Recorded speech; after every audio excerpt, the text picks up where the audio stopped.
मित्रों, question number 2 देखते हैं। क्वेश्चन नंबर 2 है कि find the solution of the pair of the equation. एक दो इक्वेशन दिए हैं, hence find the value of lambda where y is equals to lambda x plus 5। इस प्रकार का क्वेश्चन मैंने आपको एक्सरसाइज 3.1 में सॉल्व कराया था, जहां पर y equals to mx plus 3 था और वहां m की वैल्यू फाइंड आउट करनी थी, यहाँ पे लैम्डा की वैल्यू फाइंड आउट करनी है। लेकिन वो तभी हम फाइंड आउट कर सकते हैं जब हमारे पास x और y की वैल्यू हो, और वो वैल्यू हम कैसे फाइंड आउट करेंगे? दोनों इक्वेशंस को सॉल्व करके। किस मेथड से? एलिमिनेशन मेथड से, क्योंकि इस एक्सरसाइज में हम वही पढ़ रहे हैं। लेकिन जब यही क्वेश्चन आपके एग्जाम में आएगा तो वहां पर पर्टिकुलर अगर लिखा नहीं है कि आपको किस मेथड से सॉल्व करना है, तो you are totally free, you can solve these questions by any method in which you are comfortable। Okay, कोई भी जिसमें आप कंफर्टेबल हो आप आराम से सॉल्व कर सकते हैं। तो बिना देरी के चलो क्वेश्चन 2 देखते हैं। एक इक्वेशन है x plus 10 plus y upon 5 minus 1 is equal to 0। Question number 2, एक हमारा है x upon 10 plus y upon 5 minus में 1 इक्वल्स टू 0, ठीक। और एक इक्वेशन है x upon 8 plus y upon 6, x upon 8 plus y upon 6 is equals to 15। ये दो इक्वेशन गिवन है हमारे सामने, ठीक है। अब दोनों इक्वेशन को सॉल्व करके हमें x और y की वैल्यू फाइंड आउट करनी है, देन आफ्टर हमें लैम्डा की वैल्यू फाइंड आउट करनी रहेगी। Okay, so now let's go to solve these questions. First of all we will have to solve these equations और make a standard form of the equation. Okay, so first of all we are going to start to solve the equation number 1।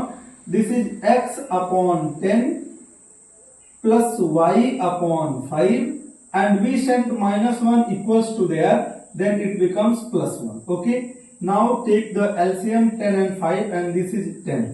10 और 5 का LCM लिया तो हमें 10 मिला। 5 का multiply करते हैं तो इसमें यानी ध्यान दो, 10 से 10 में मल्टीप्लाई तो 1, और सॉरी 10 से 10 में डिवाइड तो 1, और 1 का x में हुआ x, प्लस 5 से 10 में डिवाइड किया तो 2, और 2 का y में किया तो 2y इक्वल्स टू 1। अब आप देखें ये हो गया x plus 2y equals to 10 का इधर आया तो इधर मल्टीप्लाई होके 10 हो गया, इक्वेशन 1 बन गया। आओ इक्वेशन 2 भी देखते हैं। 2 है x अपॉन में 8 प्लस y अपॉन में 6 इज इक्वल्स टू 15। 8 और 6 का एलसीएम लिया बेटवा, तो 8 और 6 का एलसीएम कितना ले लें? क्या 24 ले लें? बिल्कुल ले लें। 8 3 जा 24, 3 का x में मल्टीप्लाई किया तो 3x, प्लस 6 से 24 में डिवाइड किया तो 4, और 4 का y में किया तो 4y हो गया इक्वल्स टू 15। ठीक है, अब और जरा इसको थोड़ा और सही कर लेते हैं। ये हो गया 3x plus 4y, 3x plus 4y equals to, इस 24 का 15 में मल्टीप्लाई करना है। लेट्स मल्टीप्लाई 15 का 4 में मल्टीप्लाई किया तो 60 कैरी 0 कैरी 6, 15 टू जा 30, 30 में 6 को ऐड किया तो बेटवा हो गया 36, 360 मिल गया। Equation number 2। One equation number 1 is here, equation number 2 is here. Let's find out is there any coefficient is equal or not. There is x coefficient is 3, x coefficient is 1, x y coefficient is 4, y coefficient is 2। तो हम y को equal करने चल रहे हैं। x को कर लो जिसको भी मन करे, मैं तो कह रहा हूँ y को कर लेते हैं। आओ कर लेते हैं। कैसे? यहाँ देखो 4y है, यहाँ 2y है। अगर इसमें हम 2 से मल्टीप्लाई कर दे, क्या कर दे? 2 से मल्टीप्लाई तो 2 2 जा 4 हो जाएगा, इधर भी 4। अगर तुम्हें x करने का मन कर रहा, नहीं गुरुजी हमको y वीक नहीं लग रहा है, हमको x अच्छा लग रहा है, कोनो बात नहीं। यहाँ 3 है, यहाँ 1 है, 1 को 3 बनाना है तो इसमें 3 का मल्टीप्लाई कर दो तो ये 3x हो जाएगा, 3x उधर 3x कर जाएगा। तो जिसमें तुम्हारा जो मन करे। मैं अब की बार y को थोड़ा अच्छा कर रहा हूं, इसीलिए क्या लिखता हूं? फ्रॉम इक्वेशन 1 1 में किया 2 का मल्टीप्लाई, और जब देखो 2 का मल्टीप्लाई करेंगे तो ये 4y हो जाएगा, इधर भी 4y है, यानी कोएफिशिएंट इक्वल, लेकिन साइन भी सेम है, तो क्या करेंगे इसी वक्त सब्सट्रैक्ट कर लेंगे इक्वेशन किसको, 2 को। 2 में तो कुछ करना नहीं है क्योंकि 2 तो इक्वल है, ठीक। तो इक्वेशन 1 में 2 से पहले मल्टीप्लाई, 2 का x में किया तो 2x, 2 का y में किया तो 2 में तो 4y, और 2 का 10 में किया तो हो गया 20। और इक्वेशन सेकंड है हमारा 3x plus 4y equals to 360। अब सब्सट्रैक्ट कर रहे हैं बेटा, तो तुम्हें विधिक विधान पता है, साइन चेंज होगा, e प्लस है तो माइनस, e प्लस है तो माइनस, e प्लस है तो माइनस, देखो कट गया। 2x से 3x माइनस होगा तो माइनस x आएगा, और 20 से 360 माइनस होगा तो आएगा माइनस 340 आएगा, और माइनस से माइनस कट गया तो x की वैल्यू आ गया 340। अब यही x की वैल्यू उठा के इक्वेशन 1 में या 2 में रख दो, y की वैल्यू आ जाएगी। तो चलो फ्रॉम इक्वेशन 1, मैं इक्वेशन 1 में रख दे रहा हूं, फ्रॉम इक्वेशन 1 में रख रहा हूं, तो ये x है, x की जगह पे 340 आया है तो आ गया 340, प्लस में 2y है तो 2y इक्वल्स टू 10 है तो 10 हो गया। इधर देखो 340 को उधर भेज रहा हूं तो 2y इक्वल्स टू हो जाएगा, 10 इधर ऑलरेडी था, 340 उधर जाएगा तो माइनस 340 हो जाएगा। अब देखो बेटा ये 2y इक्वल्स टू क्या हो जाएगा, 2y इक्वल्स टू 10 से 340 सब्सट्रैक्ट करेंगे तो माइनस में 330 मिल जाएगा, और 2 से इसको सब्सट्रैक्ट करेंगे तो 2 1 जा 2, सॉरी सब्सट्रैक्ट नहीं डिवाइड, 2 1 जा 2, कैरी 1 यहाँ गया तो 13, 2 6 जा 12, 1 कैरी तो 10, 2 5 जा 10, यानी y की वैल्यू मिल गई माइनस में 165, माइनस में 165 मिल गया, ठीक। y की वैल्यू क्या सही गया है, y की वैल्यू एक बार देख लिया जाए क्या, 2 से मल्टीप्लाई किया गया सही है, तो इधर सब्सट्रैक्ट पर 340, अब 340 यहाँ रखा तो 340 इधर गया तो 10 से ठीक है 330 माइनस 165। अब हमसे गिवन है y is equals to lambda x plus 5, हमसे लेमडा की वैल्यू फाइंड आउट करना है। y की वैल्यू रखे minus 165 equals to lambda into x है, और x की वैल्यू आया है 340, तो 340 हो गया, और प्लस में 5 है। अब इस 5 को पहले मैं इधर भेज रहा हूं तो प्लस है तो इधर आके माइनस हो जाएगा, और -5 और माइनस 165 ऐड होके माइनस 170 हो जाएंगे, और इक्वल्स टू इधर हो गया 340 के साथ लेमडा मल्टीप्लाई तो इतना आ गया। अब बताओ क्या ये लेमडा की वैल्यू अगर हमें फाइंड आउट करना है तो ये इसके अपॉन में आएगा कि नहीं, यानी माइनस 170 अपॉन में 340 आएगा कि नहीं। ये देखो 0 से 0 कैंसल, 17 1 जा 17, 17 2 जा 34, तो लेमडा की जो वैल्यू आ गई बेटा वो माइनस में 1/2 आ गई, माइनस में 1/2 आ गई। क्या समझ में आया है? नहीं आया है तो एक बार फिर से देखो, कुछ नहीं किया, दोनों इक्वेशन को उनके स्टैंडर्ड फॉर्म में लेकर आए, फिर एक कोफिशिएंट y को इक्वल किया, x की वैल्यू मिली, उसे दूसरे में रखा तो y की वैल्यू मिली, फिर y equal to lambda x plus 5 हो रहा था, लेमडा की वैल्यू माइनस 1/2 आ गया, ठीक। क्वेश्चन नंबर 3 क्या कह रहा है, कह रहा the angles of a triangle are x y and 40 degree and then the difference between the two angles x and y is 30 degree, find the x and y। यानी किसी ट्रायंगल के 3 angle हैं x, y और एक 40 degree है, और x और y के बीच का डिफरेंस कितना गिवन है, वो गिवन है 30 डिग्री, तो हमें x और y की वैल्यू फाइंड आउट करनी है। बहुत ही आसान क्वेश्चन है, मैं तो कहूंगा कि बहुत ज्यादा ही आसान क्वेश्चन है। कह रहा किसी ट्रायंगल के, तो हम जानते हैं क्या, हम क्या जानते हैं कि एज वी नो दैट, हम क्या जानते हैं कि किसी ट्रायंगल के तीनों एंगल्स का जो सम होता है वो 180 डिग्री होता है, ठीक है। यानी यहां पर एंगल कौन कौन से गिवन है, एक है x, एक है y और एक है 40, यही तीनों डिग्री, तीनों एंगल दिए गए हैं, और इन तीनों का समेशन कितना होता है 180 डिग्री। कह दो होता है कि नहीं होता है, होता है ना। अब यहाँ पे देखो x प्लस वाई, मैं इस 40 को उधर भेज दे रहा हूं, तो ये हो गया 180 minus 40, x plus y is equal to 180 से 40 को सब्सट्रैक्ट करेंगे तो 140 डिग्री आ जाएगा। एक इक्वेशन बन गया कि नहीं? ठीक। अब देखो अकॉर्डिंग टू क्वेश्चन क्या कह रहा है। क्वेश्चन में कह रहा है कि दो एंगल x और y के बीच का डिफरेंस 30 डिग्री है। क्या कह रहा है कि x और y के बीच का डिफरेंस मीन्स माइनस, ये गिवन है 30 डिग्री।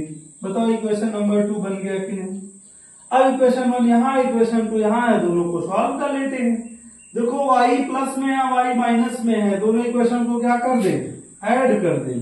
इक्वेशन 1 प्लस इक्वेशन 2 क्या लिखें? From equation 1 and 2। तो 1 है आपका x plus y is equals to 140 degree और सेकंड है x minus y is equals to 30 degree. और जब ऐड करते हैं तो साइन का तो कुछ मामला है नहीं, ये प्लस वाई ये minus y cancel out, x और x मिलके कितना? 2x हो गए, इक्वल्स टू 140 और 30 मिलके हो गया 170, कितना? 170 डिग्री। अब आओ देखो 2x is equals to 170 degree आ गया, 2x is equals to 170 degree आ गया। 2 से 170 को कैंसल आउट किया तो कितना आ गया? 2 8 जा 16 और 2 5 जा 10, यानी x की वैल्यू हमें मिल गई 85 डिग्री, 85 डिग्री। अब ये x की वैल्यू उठा के इक्वेशन नंबर 1 में रख देते हैं तो y मिल जाएगा। क्या लिखेंगे? Putting the value of x in equation first. हम x की वैल्यू इक्वेशन 1 में पुट कर दे रहे हैं, तो x की वैल्यू 85 है, तो यहां देखो x है तो हमने इसकी जगह पे रखा 85 डिग्री, प्लस में y है तो प्लस y कर दिया, इक्वल्स टू 140 डिग्री है तो 140 डिग्री कर दिया। अब हम इस 85 को उधर ट्रांसफर कर देंगे क्योंकि बिरादर बिरादर एक तरफ होने चाहिए, तो 140 माइनस 85 आ गया। अभी हो गया y इक्वल्स टू 140 से 85 सब्सट्रैक्ट करना है, 10 से 5 गया 5, 13 से 8 गया तो कितना? 5, y की वैल्यू 55 डिग्री आ गई।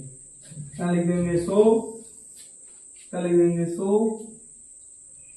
x is equals to 85 degree and y is equals to 55 degree. और देखो ये हो गए, दोनों को ऐड करोगे 140 और एक हमारा 40, ये तीनों मिल के 180 हो जाएंगे, तो ये हमारा आंसर आ गया। बहुत ही इजी क्वेश्चन था, ठीक है। तो चलिए क्वेश्चन नंबर 4 देखते हैं। 4 कह रहा है half the perimeter of a rectangle garden. एक रेक्टेंगुलर गार्डन है, उसके पेरीमीटर का half, whose length is 4 more than its width, जिसका लेंथ उसके विड्थ से 4 मीटर एक्स्ट्रा है, अधिक है, उस गार्डन के पेरीमीटर का हाफ गिवन है हमें 36 मीटर। तो अगर आप find the dimensions of the garden, हमें उस गार्डन के डायमेंशंस फाइंड आउट करने हैं। यानी कोई एक रेक्टेंगुलर गार्डन है, उसका जो लेंथ है ना वो उसके विड्थ से 4 अधिक है, यानी यदि गार्डन का विड्थ 2 है तो लेंथ उसका 6 होगा क्योंकि उससे 4 अधिक है, और उस गार्डन का जो पेरीमीटर है उस पेरीमीटर का हाफ यानी सेमी पेरीमीटर कह सकते हैं वो 36 गिवन है। तो हमें कह रहा है डायमेंशन फाइंड आउट करो। डायमेंशन रेक्टेंगल में 2 ही होते हैं तो इसलिए हम लेट कर लेते हैं। क्वेश्चन नंबर 4, लेट द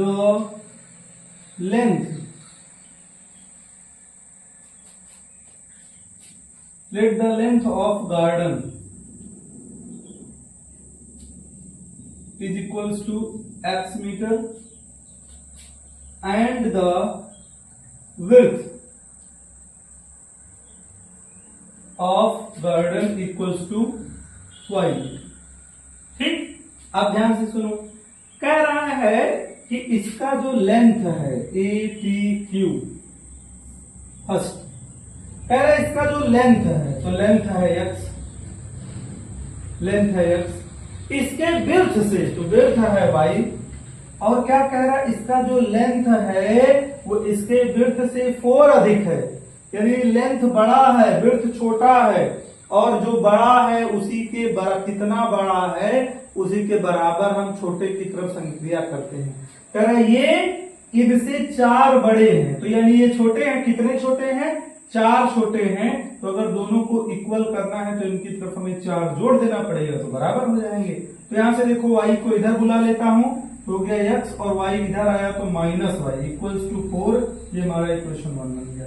क्या पहला इक्वेशन समझ में आया कैसे आया, कह जो लेंथ है वो विड्थ से 4 अधिक है, तो लेंथ ये है विड्थ ये है, लेंथ जो है ये इनसे अधिक है, x ज्यादा है 4, तो ज्यादा है यानी y कम है तो कम की तरफ ऐड कर देते तो दोनों इक्वल हो गया। ठीक, अब ATQ सेकंड क्या कह रहा है, कह रहा है जो पेरीमीटर है, पेरीमीटर का हाफ, तो as we know that, perimeter क्या होता है, पेरीमीटर ऑफ रेक्टेंगल, रेक्टेंगल का पेरीमीटर क्या होता है, तुम जानते हो होता है 2 ब्रैकेट में L प्लस B, यानी लेंथ और विड्थ। लेकिन हमें क्या पूछा, हमसे क्या गिवन है, सेमी पेरीमीटर यानी half, semi perimeter of rectangle हो जाएगा। ये सेमी का मतलब होता है हाफ, तो ये पेरीमीटर था और इसका हाफ माने बाई 2। अब देखो 2 से 2 कैंसिल हो गया, तो बताओ सेमी पेरीमीटर कितना आया, सेमी पेरीमीटर आया, सेमी पेरीमीटर आया हमारा SP, सेमी पेरीमीटर आया वो है L प्लस B। ठीक, और सेमी पेरीमीटर गिवन है तुम्हारा 36, और लेंथ तुम्हारा है x और विड्थ तुम्हारा है y, तो लिख दिया। यहां से हमें क्या मिला, x plus y equal to 36, equation number 2 बन गया। बताओ ये इक्वेशन 1 है, इक्वेशन 2 है, y इधर माइनस है y प्लस है, दोनों समीकरण को क्या कर दे, दोनों इक्वेशन को ऐड कर दे, क्योंकि दोनों का साइन डिफरेंट है, साइन डिफरेंट तो ऐड करते हैं। क्या लिखेंगे, फ्रॉम इक्वेशन 1 प्लस 2, 1 है हमारा x minus y equals to 4, और सेकेंड है हमारा x plus y equals to 36। Add करते हैं तो साइन का कोई मामला है नहीं, तो देखो ये कैंसल आउट, x हो गया 2x इक्वल्स टू 4 और 36 हो गया 40। देखो 2 से 40 कैंसिल किया तो x की वैल्यू 20 आ गई, कितना आ गया, लिखेंगे x is equals to 20, x की वैल्यू 20 आ गई। अब ये x की वैल्यू उठा के इक्वेशन 1 में रख देते हैं तो y की वैल्यू आ जाएगी, या 2 में रख दो जिसमें तुम्हारा मन करे। तो फ्रॉम इक्वेशन 1 में रख रहे हैं। ठीक, यही है equation, x minus y equal to 4, x की जगह पे कितना रखेंगे 20, माइनस में y इक्वल टू कितना 4, y को उधर भेजो 4 को इधर ले आओ, तो 20 इधर है, ये 4 प्लस है इधर आएगा तो माइनस, और y माइनस है उधर जाएगा तो प्लस, तो 20 से 4 गया 16 इक्वल्स टू y, यानी y की वैल्यू कितना मिल गई 16। अब डायमेंशन हमसे पूछा था, इतना पार्ट उछलो नहीं कि उछल ले, लिखेंगे सो लेंथ हमने माना था x, और x की वैल्यू कितना आ गया है, x की वैल्यू आ गया है 20, तो 20 मीटर हो गया लेंथ, एंड